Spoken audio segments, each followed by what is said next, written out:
Thank you, Elon. You're most welcome. I heard about the formation of the Peace Summit, and I was like, is that PIEC? You know, a little piece of Greenland, a little piece of Venezuela. We got one. All we want is peace. Okay, I'm going to, as I said, I'm a pretty proud CEO of BlackRock since we went public. The compounding return of BlackRock to our shareholders was 21%. Since Elon took Tesla public, his compounded return is 43%. This is just another advertisement for everybody, especially for Europeans. This is why more citizens should be investing with growth, investing with their countries. Imagine if a lot of pension funds invested with Elon when Tesla went public, and how much return would all the pension funds that invested side by side with Elon and the growth. So a spectacular return. There's very few companies. Well, I don't think there's any other company as large as Tesla today that has that compounded return. So congratulations. Oh, thank you. It's a good measurement. Well, we have an incredible team at Tesla, and that's the reason. So I want to get into the dirt, the meaningful component about technology, the possibilities. I want to talk about AI and robotics, energy, space, and the progress ultimately coming down to engineering discipline, scale, execution. And few people, if not anyone, has the experience and the fortitude to confront these issues head on. Not just the ideas, but the execution across so many different technologies, Elon, and that's why I thought it was important for us to have this dialogue here in Davos. So you're presently building on AI, on robotics, on space, on energy, all at the same time. When you look across those efforts, what do they have in common from an engineering standpoint? Well, they're all very difficult technology challenges, but the overall goal of my companies is to maximize the future of civilization, like basically maximize the probability that civilization has a great future, and to expand consciousness beyond Earth. So if you take SpaceX, for example, that SpaceX is about advancing rocket technology to the point where we can extend life and consciousness beyond Earth, to the moon, to Mars, eventually to other star systems. And I think we should always view consciousness, life as we know it, as precarious and delicate, because to the best of our knowledge, we don't know of life anywhere else. You know, I'm often asked, are there aliens among us? And I'll say that I am one, but... Or you're from the future. They don't believe me. Okay. But I think if anyone would know if there are aliens among us, it would be me. We have 9,000 satellites up there, and not once have we had to maneuver around an alien spaceship. So I'm like, I don't know. Bottom line is, I think we need to assume that life and consciousness is extremely rare, and it might only be us. And if that's the case, then we need to do everything possible to ensure that the light of consciousness is not extinguished, because we're effectively, the way I view it is, the image in my mind is of a tiny candle in a vast darkness, a tiny candle of consciousness that could easily go out. And that's why it's important to make life multiplanetary, such that if there is a natural disaster or a man-made disaster on Earth, that consciousness continues. That's the purpose of SpaceX. Tesla is obviously about sustainable technology, and also at this point we've sort of added to our mission sustainable abundance. So with robotics and AI, this is really the path to abundance for all. If you say, you know, people often talk about solving global poverty, or essentially how do we give everyone a very high standard of living. I think the only way to do this is AI and robotics, which doesn't mean that it is without its issues. I mean, we need to be very careful with AI. We need to be very careful with robotics. We don't want to find ourselves in a James Cameron movie, Terminator. He's got great movies, love his movies, but we don't want to be in Terminator, obviously. But if you have ubiquitous AI that is essentially free or close to it, and ubiquitous robotics, then you will have an explosion in the global economy, an expansion in the global economy that is truly beyond all precedent. Elon, can that expansion be broad? Yes. Or is it narrow? And how can that be created? How can it broaden the global economy? Yeah, I mean, a way to think of it is that if you have a large number of humanoid robots, the economic output is the average productivity per robot times the number of robots. Right. And actually, my prediction is in the benign scenario of the future that we will actually make so many robots and AI that they will actually saturate all human needs. Meaning you won't be able to even think of something to ask the robot for at a certain point.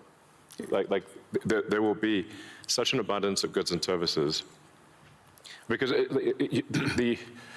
my prediction is that there'll be more robots than people. So, but how do you then have human purpose in that scenario? Yeah, I mean, nothing's perfect, but I mean, it is a necessary. Like, you can't have both. You can't have work that has to be done and amazing abundance for all. Because if it's work that has to be done, then you, and only some people can do it, then you can't have abundance for all. Then it's narrow. Yes, narrow, yeah. Exactly. So, but if you have billions of humanoid robots, and I think there will be, I think everyone on Earth is going to have one and going to want one. Because who wouldn't want a robot to, assuming it's very safe, watch over your kids, take care of your pet. If you have elderly parents, a lot of friends of mine have said they have elderly parents. It's very difficult to take care of them. Expensive. Yeah, it's expensive, and there just aren't enough people to take care of there aren't enough young people to take care of the old people. Right. So if you had a robot that could take care of and protect an elderly parent, I think that would be great. That would be an amazing thing to have. And I think we will have those things. So, I mean, overall, I'm very optimistic about the future. I think we're headed for a future of amazing abundance, which is very cool. And definitely, we are in the most interesting time in history. I think there's a more interesting time in history. So. Can you and I reverse aging in this new history, or are we going to see it? I haven't put much time into the aging stuff. I do think it is a very solvable problem. Like you can. I think when we figure out what causes aging, I think we'll find it's incredibly obvious. It's not a subtle thing. The reason I say it's not a subtle thing is because all the cells in your body, with some pretty much age at the same rate. I've never seen someone with an old left arm and a young right arm ever in my life. So why is that? That means that there must be a clock, a synchronizing clock, right, that is synchronizing across 35 trillion cells in your body.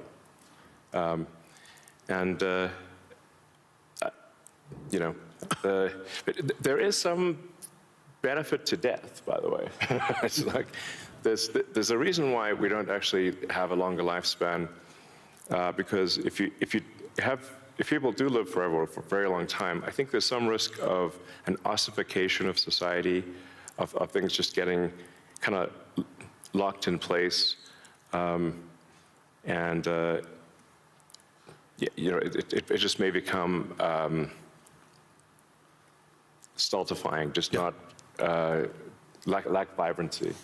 But that said, do I think we'll figure out ways to extend life and maybe even reverse aging? I think that's highly likely. I'm looking forward to that. Yeah. In the future that you talk about, the AI models, autonomous machines, rockets, depends on massive increases in compute, massive increases in energy, expensive energy, manufacturing scale. What are the bottlenecks to get there? And then, once again, with all that expenditures, again, how can we make sure that it's broad and not narrow?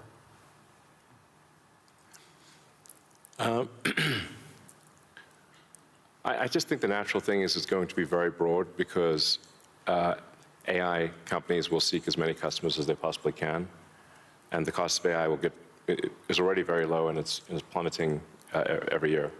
I mean, the cost of AI is almost meaningfully changing on a month-to-month basis. There's open models now everywhere. Yeah. Yes, there's open models. And the open models only lag, they're maybe a year behind the sort of closed models. So I think the AI companies will seek as many customers as possible, which means they'll provide AI to the world. But the cost of getting to there, the compute, the chips, the fab, the powering, that to me, what are the those are huge. The limiting factor, yeah, I think the limiting factor for AI deployment is fundamentally electrical power. It's just, right, it's energy. Yeah. I mean, we're seeing the rate of AI chip production increase exponentially, but the rate of electricity being brought online is 3%, 4% a year, max. Yeah. It's clear that we're very soon, maybe even later this year, we'll be producing more chips than we can turn on. But except for China. China's growth in electricity is tremendous. They're building 100 gigawatts of nuclear as we speak. Actually, solar is the biggest thing in China. So I believe China's production capacity on solar is 1,500 gigawatts a year, and they're deploying over 1,000 gigawatts a year of solar. Now, for continuous solar load, you divide that by roughly, 4 or 5. Call it that's around 250 gigawatts of steady state power paired with batteries. And that's a very big number. That's half of the average power usage in the US. Right. So US power usage on average is 500 gigawatts. China, just in solar, in solar like that can provide steady state power and batteries, can do half of the US electricity output per year just with solar. Solar is by far the biggest source of energy. And actually, when you look beyond, or even on Earth, but certainly beyond Earth, the sun rounds up to 100% of all energy. This is an important thing to consider. So the sun is 99.8% of the mass of the solar system. Jupiter is about 0.1%, and everything else is miscellaneous. Now, even if you were to burn Jupiter in a thermonuclear reactor, the amount of energy produced by the sun would still round up to 100%, because Jupiter is only 0.1%. If you teleported 3 more Jupiters into our solar system, and burnt 3 more Jupiters and everything else in the solar system, the sun's energy would still round up to 100%. Mm-hmm. So it's really all about the sun. And that's why one of the things we'll be doing with SpaceX within a few years is launching solar-powered AI satellites. Right. Because the space is really the source of immense power, and then you don't need to take up any room on Earth. There's so much room in space, and you can scale to enormous. I mean, you can scale to, I think, ultimately hundreds of terawatts a year. You and I have had these conversations before, but why don't you tell the audience what would it take for the United States, and what type of geography would it take to have that solar field to electrify the United States? And then let me ask a question, why aren't we doing it? Yeah, so, I mean, I guess a rough way to think about it is 100 miles by 100 miles, or call it, I don't know, 160 kilometers by 160 kilometers of solar is enough to power the entire United States. So the 100 mile by 100 mile area is, I mean, you could take basically a small corner of Utah, Nevada, New Mexico. Obviously, you wouldn't want it all in one place, but it is a very small percentage of the area of the U.S. to generate all of the electricity that the U.S. uses. And the same is true, actually, I mean, for Europe. You could take a small, you could take relatively unpopulated areas of, say, Spain and Sicily, and generate all of the electricity power that Europe needs. So why don't you think that there's a movement towards that here and in the United States? Well, there is. As it is in China. Well, unfortunately, in the U.S., the tariff barriers for solar are extremely high, and that makes the economics of deploying solar so artificially high, because China makes almost all the solar, What would it take for Europe or the U.S. to build it commercially, if it's that scale? Yeah, I think. Well, I can tell you what we're going to do, you know, SpaceX and Tesla is we're building up large-scale solar. Right. So the SpaceX and Tesla teams both separately are working to build to 100 gigawatts a year of solar power in the U.S., of manufactured solar power.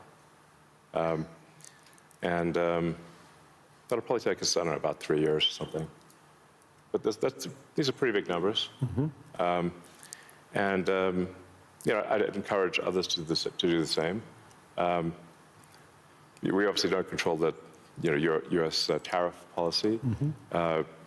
But for other countries, I would recommend that China makes solar cells that are incredibly low cost, and I think it would be worth doing large-scale solar. So I know you're going to be having a couple of big announcements on robotics and what it can do. I mean, when I went to the factory, you showed me those robots. Yeah.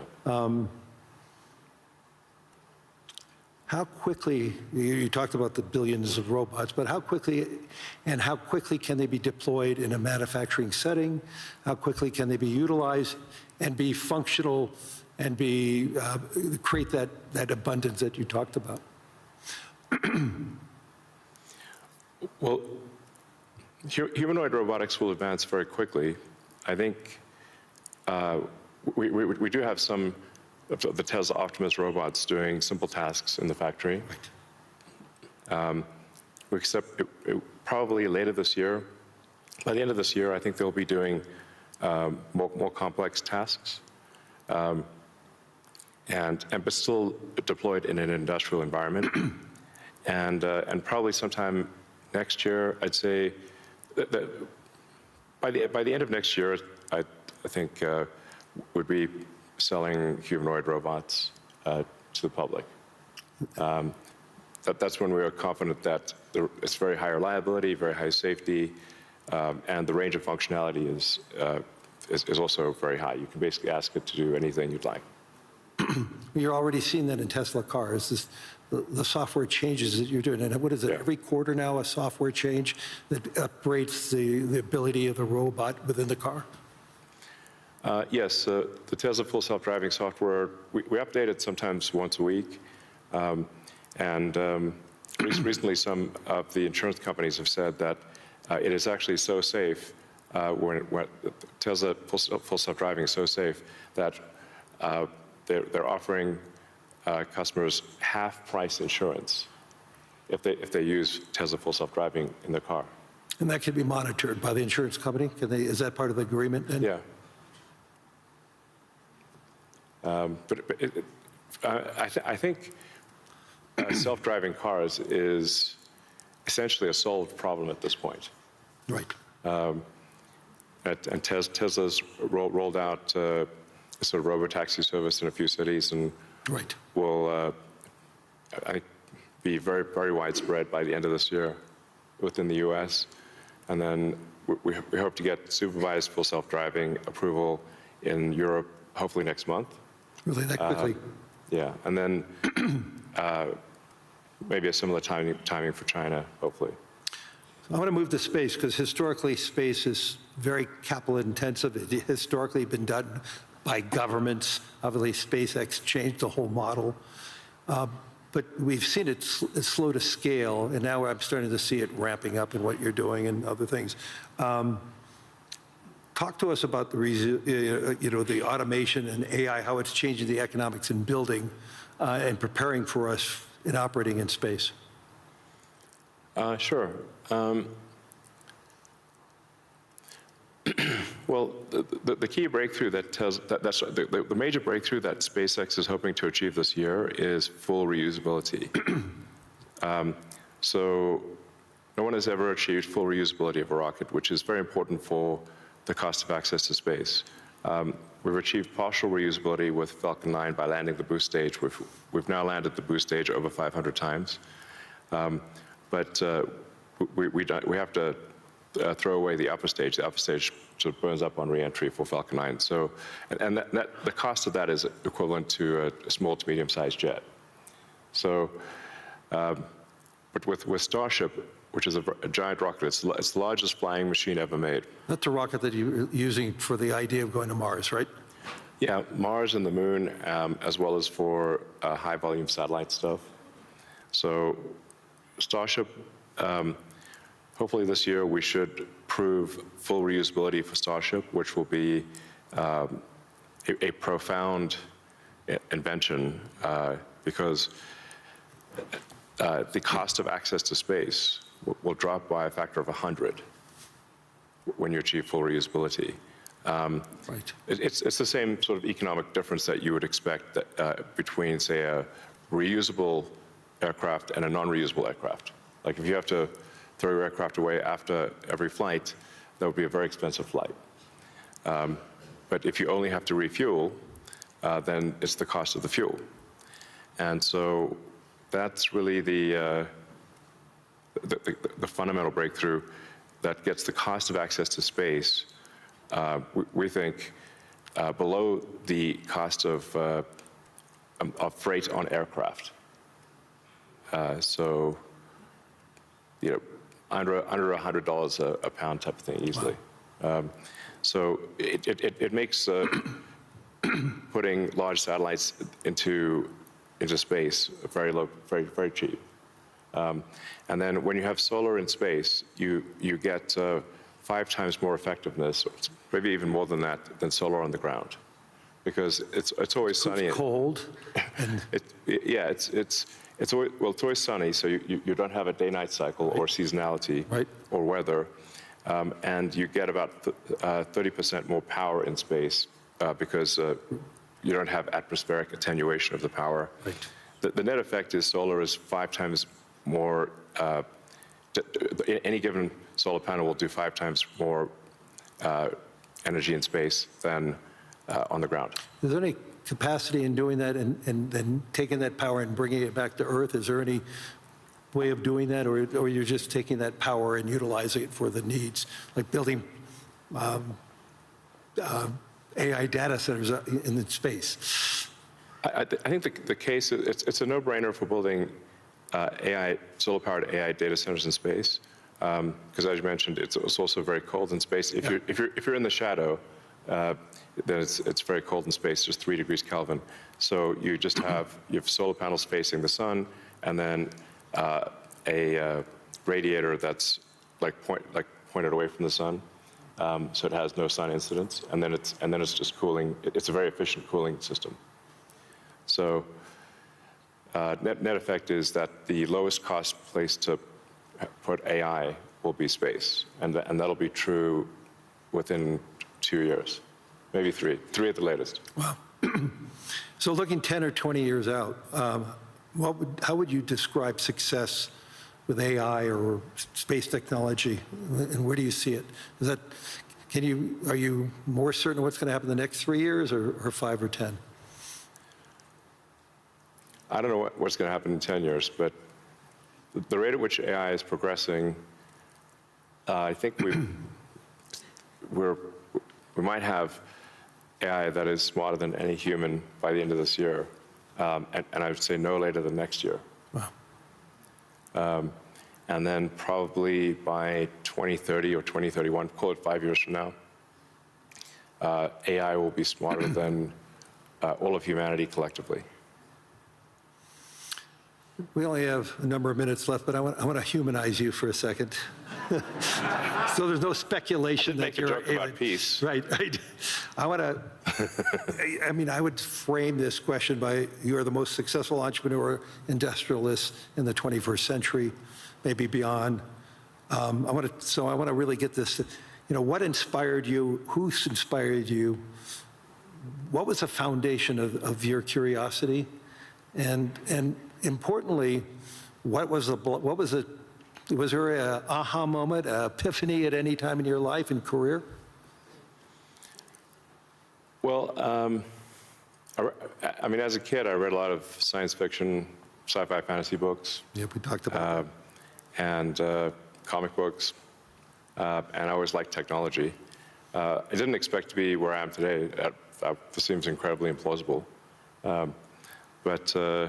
Yeah, I was inspired by reading about books about the future, about science fiction, and I guess I want to make science fiction not fiction forever. At some point, turn science fiction to science fact, we want to have like Starfleet and Star Trek, really, for real, like where we actually have giant spaceships traveling through space, going to other planets, traveling to other star systems, I'm just interested if I could be beamed up to go back to New York. I'd like to just be beamed back to New York instead of flying. Yeah. Talking about Star Trek. No, I guess my essential, what I would call the philosophy of curiosity. I'd like to understand the meaning of life. Is the standard model of physics correct regarding the beginning of life, beginning of existence, and the end of the universe? What questions do we not know to ask that we should ask? And AI will help us with these things. So I'm just trying to understand, how do we get here? What's going on? What's real? Are there aliens? Maybe there are. And if we've got spaceships that are traveling to other star systems, we may encounter aliens, or we may find many long dead alien civilizations. But I just want to know what's going on. I'm curious about the universe, and that's my philosophy. Do you see yourself ever going to Mars in your lifetime? Yeah, I would say like That's a long commitment. I've been asked. Isn't that 3 years each way? It's 6 months. 6 months, that's all it is? Yeah, 6 months, but the planets only align every 2 years. Okay. So, yeah, I've been asked it a few times, like, do I want to, die on Mars? And I'm like, yes, but just not on impact.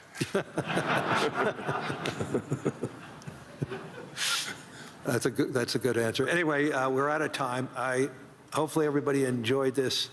There's so many myths around Elon Musk.